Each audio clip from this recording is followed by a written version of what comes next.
We are all feeling the impact of higher costs on everyday things, but there's some relief if you're working on home projects.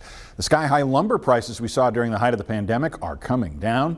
THV 11's Brooke Buckner shows us how it's helping one nonprofit better serve the community.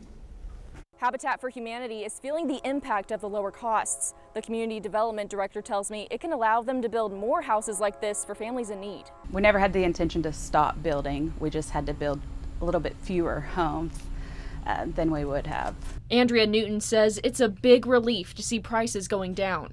I looked, and in May we paid about $10 for a 2x4, and I looked last week, we paid $4.57. Newton expects the next homes to cost less than this new one they just finished. It's looking about $10,000 less on our framing package right now, that's huge. Jeff Hardage at Whit Davis Lumber Plus tells me the prices aren't fluctuating as much, which makes it easier for him to decide how much to buy. So if I buy them and the market goes down, then we're going to lose money. If the market goes up, we'll do okay, and that's how the lumber business works, the entire industry.